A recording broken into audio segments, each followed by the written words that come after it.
Bao kali la Prince Pumelo Dube katika dakika ya 58 liliwezesha Yanga kuibuka na ushindi safi wa bao 1-0 dhidi ya FAR Rabat ya Morocco katika michezo ya kwanza ya hatua ya makundi ligi ya mabingwa barani Afrika kwenye uwanja wa New Amani Complex visiwani Zanzibar, na hivyo Yanga kuanza vyema kwenye kundi lao la B. Dube alifunga bao hilo kutokana na pasi nzuri kutoka kwa Mudathir Yahya Abbas ambayo ilitokana na Yanga kuwa sharp, kwa wepesi katika kufanya shambulizi la kujibu, tunasema counter attack. Ni kwa sababu katika muda huo FAR Rabat ya mwalimu Alexandre Santos ilikuwa ikifanya shambulizi kuelekea langoni la Yanga, na hiyo ni baada ya katika kipindi cha pili kumuingiza mshambuliaji wao Hamza Kaba, ikiwa ni baada ya dakika 45 za kipindi cha kwanza kuanza na viungo wa ushambuliaji tupu bila ya kuwa na mshambuliaji kinara. Sasa kipindi cha pili kwenye dakika hiyo ya 58 FAR Rabat walikuwa wametoka kushambulia, Yanga wakawiba mpira uliopata Mudathir Yahya Abbas akawa sharp kuona eneo ambalo Prince Pumelo Dube akatumia vyema nafasi hiyo, ikionyesha dhahiri kwamba ni tukio lililotokana na kile ambacho kilishafanyika mazoezini kwa siku kadhaa, kwa sababu Dube baada ya kupata mpira huo akachomoka kwa kasi na kuwazidi mabeki wakati wa FAR Rabat kabla ya kuachia shuti kali lokwenda wavuni na kumshinda golikipa Reda Tagnut ambaye alikuwa ni kikwazo kwa Yanga katika dakika 45 za kipindi cha kwanza kutokana na namna ambavyo ameokoa mashuti kadhaa ya kulenga shabaha, likiwamo shuti la mpira wa kichwa katika dakika ya 30 kutoka kwa Maxim Pia Nzengeli. Ni katika mechi ambayo Yanga hakika walistahili ushindi na pengine ongeza kupata ushindi hata wa zaidi ya bao moja kama si umahiri wa golikipa Reda Ahmed Tagnut wa FAR Rabat ambaye aliokoa michomo mingi ya Yanga iliyopigwa kuelekea langoni mwao. Mpaka mechi inakamilika, Yanga walikuwa wamemiliki mpira zaidi kwa 51%, huku pasi wakipiga 369 kulinganisha na pasi 364 za FAR Rabat, kuonyesha namna gani ambavyo kwenye umiliki wa mpira timu zote zilikuwa vizuri, kwa maana kwamba hakukuwa na tofauti kubwa. Yanga umiliki 51%, FAR Rabat 49%. Lakini tofauti kubwa ya leo hii Yanga ya mwalimu Pedro Gonçalves dhidi ya FAR Rabat ya mwalimu Alexandre Santos, wote wakiwa ni Wareno, ni kwamba Yanga pasi zao nyingi zilikuwa za kwenda mbele. Yanga walikuwa direct, Yanga ndio waliokuwa wakionekana kuhitaji mchezo na kupata ushindi tangu dakika ya mwanzo wa mchezo. Mpaka mapumziko ni Yanga ndio walikuwa wakifika zaidi katika lango la FAR Rabat wakiwa wameshapiga mashuti 8, kati ya hayo 5 yamelenga shabaha. Katika kipindi cha pili baada ya dakika 90 kukamilika, Yanga walikuwa wamepiga mashuti 15, kati ya hayo 9 yakiwa yamelenga shabaha, ikiwa ni ufanisi wa kulenga shabaha kwa takriban 60%, ilhali FAR Rabat walikuwa wamepiga mashuti 5 tu kwa mechi zima, moja likilenga shabaha katika kipindi cha pili. Kwa sababu hiyo Yanga wanaweza kusema kana kwamba ushindi wao waliustahili hasa kutokana na namna walivyocheza. Ni wapi ambako Yanga waliwazidia FAR Rabat leo hii? Mojawapo ni kuhakikisha kwamba wachezaji wao nyota na hasa nahodha Mohamed Hirimat alikuwa ameshikwa haswa. Katika kipindi cha kwanza Mudathir Yahya Abbas alikuwa akicheza kama nambari 10, alikuwa muda mwingi pale ambapo Yanga haina mpira yungali karibu na Hirimat, na hivyo kumfanya asiwe na madhara kwa Yanga katika dakika 45 za kipindi cha kwanza, na hata katika kipindi cha pili hata alipotoka Mudathir Yahya Abbas bado Yanga walimfanya Hirimat asiwe na makali yale ambayo amekuwa akiyafanya muda wote dhidi ya wapinzani wao. Lakini pia Yusuf El Fahli, mchezaji mwenye kiwango bora sana, nambari 7 mgongoni, alikuwa ameshikwa kiasi ya kwamba alikuja kutoka wakati akiwa hajaleta madhara ya kutosha langoni kwa Yanga. Kwa nini wachezaji hao walikuwa ni muhimu? Na tulishawajadili kupitia jukwaa hili la Maduke Star Sport Next Level. Mohamed Rabbi Hirimat, nahodha wa FAR Rabat, mchezaji ambaye alikuwa ndiye mchezaji bora katika michuano ya CHAN hivi karibuni iliyoandaliwa na Tanzania, Kenya na Uganda katika ligi kuu ya Morocco, mpaka kufikia mchezo wa leo wakati Yanga wakicheza michezo ya kwanza na FAR Rabat kwenye uwanja wa New Amani Complex visiwani Zanzibar.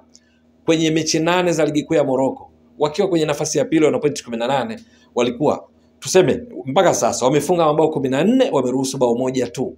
Katika mabao 14 Rabbi Mohamed Hirimat amefunga mabao 5, assist 1, nambari 34 mgongoni nahodha. Lakini Yusuf El Fahli amefunga mabao 4, assist 1. Kwa hiyo wachezaji wawili walikuwa wameshafunga mabao, wameshachangia mabao 11 kati ya mabao 14 ya FAR Rabat, na hivyo mchango wa mabao ulikuwa ni 79%.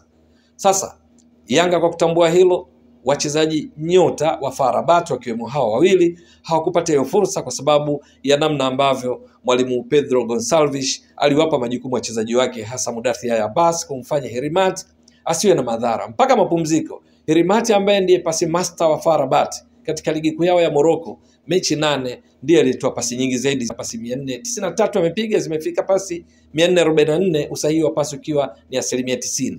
Ndiye mchezaji anayeongoza kuwini mipira, kufanya ball recoveries akiwa amefanikiwa mara 71, lakini ni mchezaji ambaye ana madhara makubwa kama tulivyotoka kueleza kwamba akifunga mabao 5, assist 1. Lakini kwa sababu ya kile alichokifanya Mudathir Abbas hakufurukuta. Lakini vile vile wachezaji wengine, Peodo Pacome Zouzoua alikuwa kwenye kiwango bora sana, akifanya takacho uwanjani na hivyo kuchangia kuvuruga safu ya ulinzi, mipangilio ya kiulinzi ya FAR Rabat. Vivyo hivyo kwa Celestin Ekwa, alikuja kutoka katika kipindi cha pili, lakini wakati akiwa uwanjani alifanya safu ya ulinzi ya FAR Rabat ifanye kazi ya ziada, maana walijua kuna nambari 10 mgongoni. Peodo Pacome Zouzoua anasumbua, lakini kwenye upande mwingine, upande wa kushoto kwao katika kuzuia, kulikuwa na huyu Celestin Ekwa ambaye naye alikuwa akiwapa matatizo. Prince Pumelo Dube alikuwa kwenye kiwango bora sana leo hii, ingawa dakika ya 3 ndiye aliyepata nafasi ya kwanza ya Yanga ya kufunga, lakini akapiga shuti dhaifu na kuikosesha Yanga fursa ya kutangulia kufunga. Mpaka mapumziko alikuwa katika mashuti 8 waliopiga Yanga, yeye amepiga 3, 2 yamelenga shabaha. Kipindi cha pili akajirekebisha kwa kufunga bao muhimu, bao lililoipa Yanga pointi 3 muhimu katika kundi lao la B, lakini pia likimfanya Dube walau apate ahueni yeye, mashabiki wa Yanga, wachezaji wenzake, benchi la ufundi, kwa sababu Dube ana kipindi kirefu hajafunga na huwa anakosa sana mabao. Lakini leo hii alikuwa kwenye kiwango bora sana, akifanya shinikizo kule juu katika eneo la FAR Rabat na kufanya mwisho wa siku Yanga katika silaha zao za kuaminika sana alikuwa ni pamoja na yeye kabla ya kutoka na kuja kuingia Bobwa Boyeli. Djigui Diarra alifanya kazi kubwa kwa sababu shuti lilolenga shabaha alilicheza vyema na kufanya kuwapotezea fursa FAR Rabat ya kufanya tukio la kuwapa maumivu mashabiki wa Yanga. Lakini pia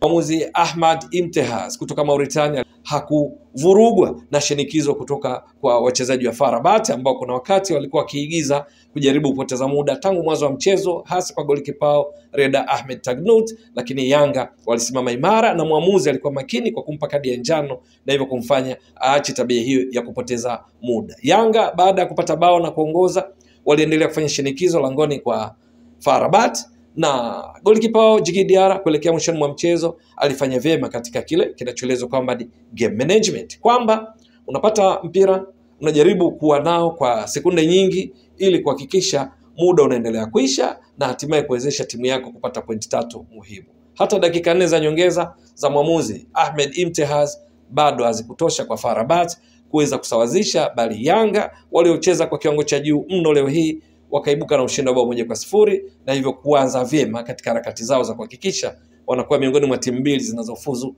kwa hatua ya robo finali ya mabingwa barani Afrika kwa msimu huu. Uwanja New Amani Complex umeleta matunda mema kama ambavyo Yanga kupitia msemaji wao Ali Kamwe kwamba wamepania kupata pointi 3 na wamezipata, na tena wamezipata kwa kucheza kikubwa sana dhidi ya timu iliyo kwenye kiwango bora sana ya FAR Rabat kutoka katika ligi namba 2 kwa ubora barani Afrika, ligi kuu ya Morocco.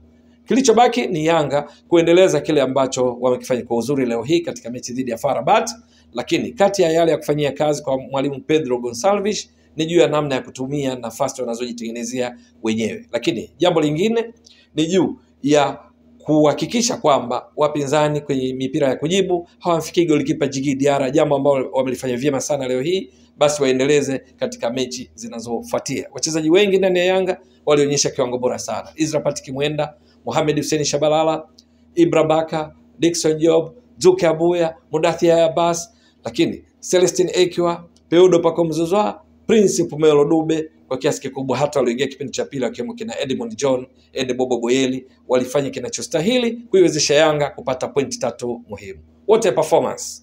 Nini kitakachoendelea ni swala la kusubiri.